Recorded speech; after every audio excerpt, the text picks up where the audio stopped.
Hello all, welcome back to our channel. ఈరోజు మనం షేర్స్ని డిస్కౌంట్కి issue చేసినప్పుడు షేర్స్ ఇష్యూడ్ అట్ డిస్కౌంట్ అండి. సపోజ్కి షేర్ వాల్యూ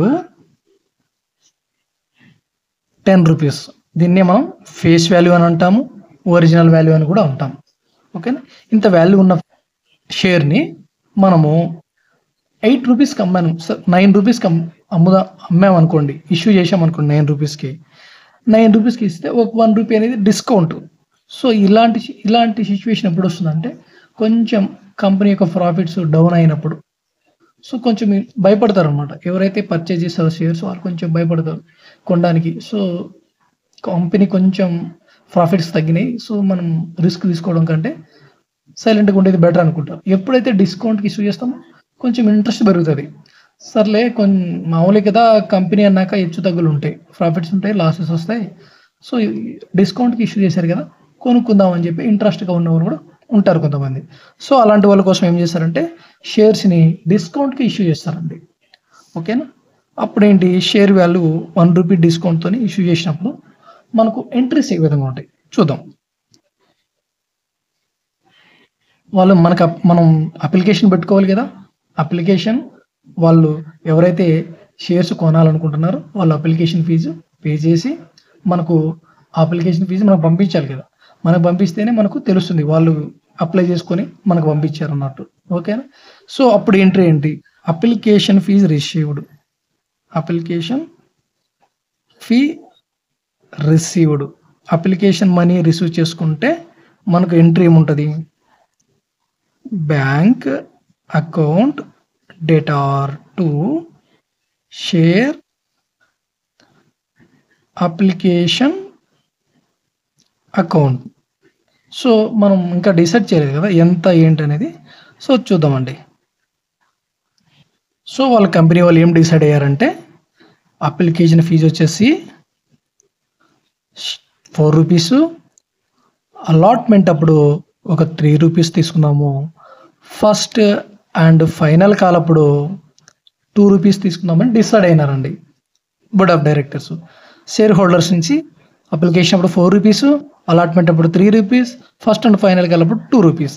యాక్చువల్గా వాళ్ళు షేర్ని డిస్కౌంట్కి ఇష్యూ చేశారు కాబట్టి మనకు 9 రూపీస్ వస్తుంది share value. 9 rupees share value వచ్చినప్పుడు 437 9 సరిపోయిందిగా 9 రూపీస్.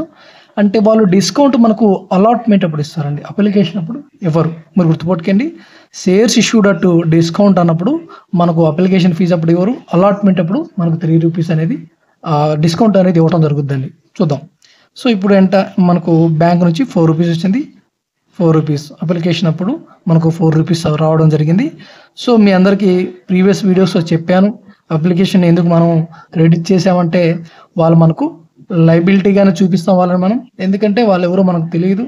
వాళ్ళ యొక్క బ్యాక్గ్రౌండ్ వెరిఫికేషన్ అన్నీ అయిన తర్వాత వాళ్ళు మనం షేర్ హోల్డర్స్గా యాక్సెప్ట్ చేస్తాం. ఓకేనా, ఇప్పుడు షేర్ హోల్డర్స్గా మనం యాక్సెప్ట్ చేసామండి, యాక్సెప్టింగ్ ద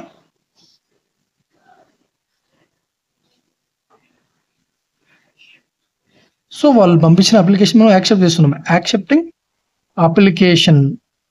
వాళ్ళు అప్పుడు ఏం ఎంట్రీ రాసుకుంటారు, వాళ్ళ అప్లికేషన్ మనం యాక్సెప్ట్ చేసాం, వాళ్ళ డాక్యుమెంట్స్ అన్ని జెన్యున్గా ఉన్నాయి, సో అందుకని వాళ్ళు మనం యాక్సెప్ట్ చేసాం అనమాట. అప్పుడు ఏంటి ఎంట్రీ ఏమొస్తుంది, వాళ్ళు మనం షేర్ హోల్డర్స్గా చూడాలి కదండి వాళ్ళు యాక్సెప్ట్ చేసినప్పుడు.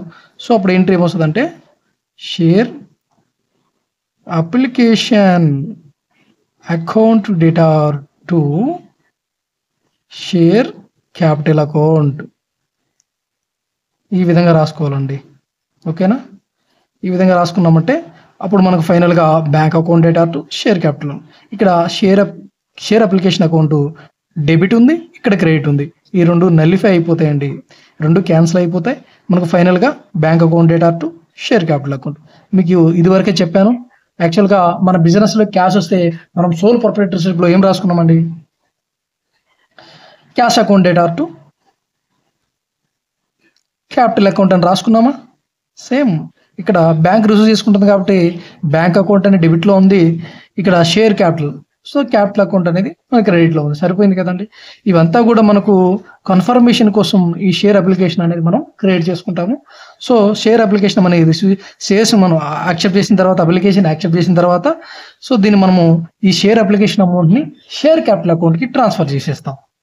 సో అప్పుడు మనకు bank account debtor to share capital account అనేది మనకు సరిపోతుంది ఆ ఎంట్రీ. ఓకేనా. Next allotment. Shares allotment. Shares allotment చేసినప్పుడు మనము వాళ్ళకి మనీ పే చేయాలన్నట్టు వాళ్ళు మనకు అక్కడ బుక్స్లో రాసుకుంటారు కదండి. అంటే డ్యూ ఉన్నాం మనం. ఈ షేర్ అలాట్మెంట్ అమౌంట్ అనేది డ్యూ ఉన్నాం కాబట్టి వాళ్ళ కంపెనీ అకౌంట్లో మనం ఇవ్వవలసిందిగా మనల్ని షేర్ అలాట్మెంట్కు బదులుగా మనం షేర్ అలాట్మెంట్ దగ్గర మనల్ని డెటార్గా చూపిస్తారు. మనం పే చేయాలి. షేర్ అలాట్మెంట్ అకౌంట్ని డెబిట్గా చూపిస్తారు. Share allotment account debtor to. ఇక్కడ చెప్పుకున్నాం కదండి, ఈ అలాట్మెంట్ అప్పుడు మనకు వాళ్ళు డిస్కౌంట్ ఇవ్వడం జరుగుతుంది. అలాట్మెంట్ అప్పుడు మాత్రమే. ఎందుకు అలాట్మెంట్ అప్పుడు డిస్కౌంట్ ఇస్తారు? ముందుగానే ఇవ్వచ్చు కదా. అంటే వాళ్ళు ఎవరు ఏంటి అనేది, వాళ్ళు మన షేర్ హోల్డర్సా కాదా, వాళ్ళు కన్ఫర్మ్ చేసుకోకుండానే మనం ఇవ్వటం అనేది జరగదు కదండి అప్లికేషన్ అప్పుడు. అవునా కదా. సో వాళ్ళు మనం యాక్సెప్ట్ చేసి షేర్ హోల్డర్స్గా చూసి వాళ్ళకి ఒక షేర్ హోల్డర్ హోదా ఇచ్చి వాళ్ళ యొక్క క్యాపిటల్ని మనం యాక్సెప్ట్ చేసినప్పుడు తర్వాత అలాట్మెంట్ అప్పుడు మనం తీసుకుంటాం వాళ్ళ దగ్గర మనీ. టు ఇక్కడ డిస్కౌంట్ ఆన్ షేర్స్ అని చెప్పేసి debtor to share capital account అని చెప్పేసి మనం రాసుకుంటామండి. ఇక్కడ 3 rupees, sorry 2 rupee, 1 rupee, 3 rupees, ఈ విధంగా మనకు ఉంటుందన్నమాట ప్రాసెస్. సారీ అండి, ఇక్కడ షేర్ అలాట్మెంట్ 3 రూపీస్ అంటే ఇక్కడ డిస్కౌంట్ ఇంక్లూడ్ అవుతుంది కదా. డిస్కౌంట్ 1 రూపీ ఇంక్లూడ్ అయింది ఇక్కడ, గుర్తుపెట్టుకోండి. ఇక్కడ అలాట్మెంట్ అప్పుడు డిస్కౌంట్ ఇచ్చామని చెప్పాను కదా, అలాట్మెంట్ అప్పుడు డిస్కౌంట్ ఇస్తారని చెప్పేసి ఆ డిస్కౌంట్ 1 రూపీ ఇక్కడ ఇంక్లూడ్ అయి ఉంటుంది. సో అందుకనేసి మనము షేర్ క్యాపిటల్ అకౌంట్ అనేది 4 రూపీస్, మనం డిస్కౌంట్ ఇస్తున్నాం కాబట్టి డిస్కౌంట్ అకౌంట్ అనేది, డిస్కౌంట్ ఆన్ షేర్స్ అకౌంట్ అనేది 1 rupee, share allotment account 3 rupees. వాళ్ళ దగ్గర నుంచి మనం 9 రూపీసే తీసుకుంటాం. బట్ 10 రూపీస్గా షేర్ వాల్యూ 10 రూపీస్గా అసలు వాల్యూ, బట్ ఇష్యూ చేసే ప్రైస్ 9 రూపీస్ అయినా మనం షేర్ వాల్యూ అనేది క్యాపిటల్ అకౌంట్ అనేది దాని మొత్తం అనేది మనకు 10 రూపీస్కి ఈక్వల్ అవ్వాలి. షేర్ క్యాపిటల్ అకౌంట్ అనేది వాళ్ళు ఇచ్చే మనీ ఏదైతే ఉందో అది 9 రూపీస్ ఇస్తారు. బట్ ఈ డిస్కౌంట్ ఇచ్చినందుకు గాను మనము ఇక్కడ షేర్ క్యాపిటల్ అకౌంట్ అనేది మనం తగ్గించుకోవడానికి లేదండి. సో దాని ప్రైస్ ఎంత ఉంది, ఒరిజినల్ ప్రైస్ అంతే మనం ఇక్కడ రావాలి. ఓకేనా. నెక్స్ట్ ఏంటి, ఒకవేళ షేర్ అలాట్మెంట్ మనీ రిసీవ్ చేసుకుంటే షేర్ అలాట్మెంట్ మనీ రిసీవ్డ్ అండి, మనీ రిసీవ్డ్. ఇప్పుడు ఏంటి ఎంట్రీ మనకి ఏమొస్తుంది, యాక్చువల్గా bank account, bank is the receiver, మన మనీని బ్యాంక్ రిసీవ్ చేసుకుంది. సో అందుకని బ్యాంక్ని మనం డెబిట్ చేసాము. బ్యాంక్ అకౌంట్ డేటార్ టు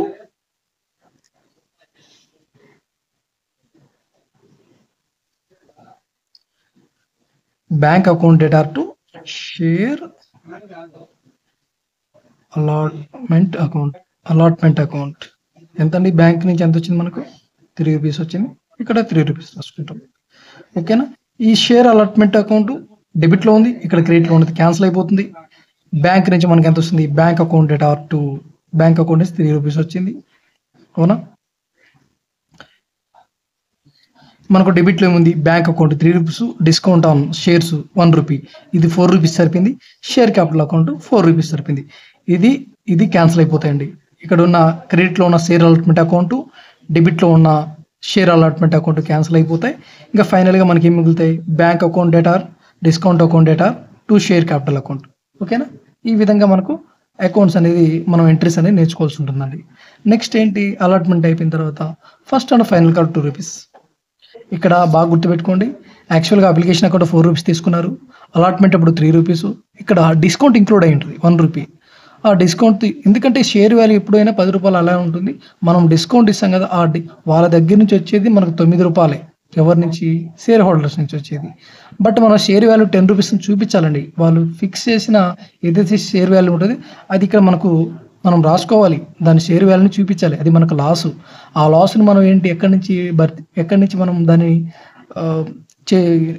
దాన్ని మనం భర్తీ చేసుకోవచ్చు అంటే సెక్యూరిటీస్ ప్రీమియం ఉంటుంది, చెప్పాను కదా. సెక్యూరిటీస్ ప్రీమియం నుంచి దాన్ని మనము వాడుకోవచ్చు. సెక్యూరిటీస్ ప్రీమియం అమౌంట్ని ఈ లాస్కి వాడుకోవచ్చు. ఓకేనా, అందుకని మనం చూపించాలి. డిస్కౌంట్ ఆన్ షేర్ అని చెప్పేసి చూపిస్తే ఈ 1 రూపీ మనకు ఈ షేర్ వాల్యూ 10 రూపీస్ అనేది మనకు ఇక్కడ సరిపోతుందండి. 4 రూపీస్, ఇక్కడ 4 రూపీస్ ఉంది. అవునా, చూసుకోండి. ఇక్కడ 3 రూపీస్, ఇక్కడ 1 రూపీ, 4 రూపీస్ అయింది కదా. అదీను ఇంకా first and final amount 2 rupees, 4, 4, 8, ఇది ఒక 2, 10 రూపీస్ సరిపోయింది. బట్ వాళ్ళు ఇష్యూ చేసింది 9 రూపీస్కి. సో ఇది కూడా సరిపోతుంది. మనం షేర్ హోల్డర్స్ నుంచి దగ్గర తీసుకుంది 4, 3, 7, 7, 1, 2, 9. ఓకేనా, మన దగ్గర నుంచి షేర్ హోల్డర్స్ నుంచి తీసుకుంది 9 రూపీస్. షేర్ వాల్యూ వచ్చి 10 రూపీస్. ఆ 10 రూపీస్ మనం చూపించాలండి. ఇక్కడ డిస్కౌంట్తో సహా మనకు 10 రూపీస్ వస్తుంది అనమాట. నెక్స్ట్ అండి, first and final call amount due అంటే first and final call amount మనం డ్యూ ఉన్నప్పుడు, అంటే first and final call amount pay చేయాలి కదా వాళ్ళకి. సో అలాట్మెంట్ అయిపోయింది, మీ షేర్స్ అలాట్ అయిపోయినాయండి. సో మీరు ఇంకా first and final call amount pay చేయండి అని చెప్పి వాళ్ళు ఇన్ఫామ్ చేస్తారు. అప్పుడు ఎంట్రీ ఏం రాసుకుంటారు బుక్స్ ఆఫ్ కంపెనీ బుక్స్లో చెప్తాను. First and final call account debtor to share capital account. ఈ విధంగా రాసుకుంటారు. ఎంత? 2 rupees, 2 rupees. Next money received అండి. ఈ first and final call money receive చేసుకుంటే, మనీ రిసీవ్డ్ అయితే అప్పుడు bank account debtor to first and final call account. ఎంత? 2 రూపీస్, 2 రూపీస్.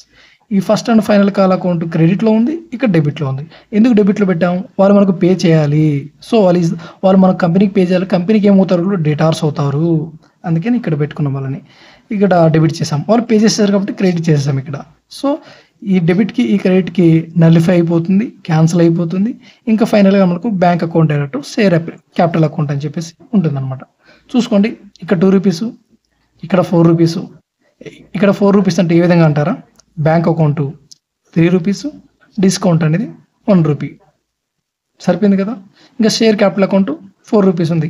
ఈ 3, ఈ 1, 4 అవుతుంది. ఈ 4, 4, 8, 8, 1, 10. షేర్ వాల్యూ అనేది 10 రూపీస్కు సరిపోయిందండి. మనం పే చేసింది ఎంత?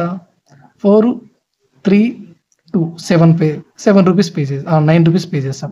ఈ 1 రూపీ డిస్కౌంట్ వాళ్ళే ఇచ్చేస్తారు కాబట్టి మనం పే చేసింది 9 రూపీస్ సరిపోయింది. షేర్ వాల్యూ 10 రూపీస్, వాళ్ళు ఇష్యూ చేసిన ప్రైస్ 9 రూపీస్. ఓకేనా అండి. సో ఈ విధంగా మనము షేర్స్ ఇష్యూడ్ అటు డిస్కౌంట్తో షేర్స్ ఇష్యూ చేసినప్పుడు ఈ విధంగా చేయాలండి. ఈ విధంగా ఎంట్రీస్ రాయాలి. ఓకేనమ్మా. థ్యాంక్స్ అండి. Thanks for watching. నెక్స్ట్ వీడియోస్లో మనము ఒక్కొక్క ప్రాబ్లం చేద్దామండి. ప్రస్తుతానికైతే ఇవంతా క్లియర్గా నేర్చుకోండి. ఫస్ట్ వీడియో నుంచి క్లియర్గా చూడండి, ఖచ్చితంగా మీకు అర్థమైపోతుందండి. క్లియర్గా చూడండి, ఖచ్చితంగా డెఫినెట్గా మీకు అర్థమైపోతుంది. ఫస్ట్ వీడియోలోనే మొత్తం ఇది చాలా టైం తీసుకొని మరీ చెప్పానండి ఇవన్నీ కూడా. ఫస్ట్ వీడియోలో మీకు అర్థమైనాయి అనుకోండి ఎంట్రీస్, ఇప్పుడు కూడా మీకు క్లియర్గా ఇవి చాలా ఈజీగా అర్థమైపోతాయి. ఓకేనా. Thanks for watching. ఇలాంటి వీడియోస్ కోసం మన ఛానల్ని సబ్స్క్రైబ్ చేసుకోండి, ఫాలో అవ్వండి. వీడియో నచ్చినట్లయితే లైక్ చేయండి, కామెంట్ అనేది చేయండి. మీ కామెంట్స్ మీకు అర్థమైందో లేదని కామెంట్ సెక్షన్లో తెలియజేయండి. మీ కామెంట్స్ అనేది నేను ఖచ్చితంగా చదువుతానండి.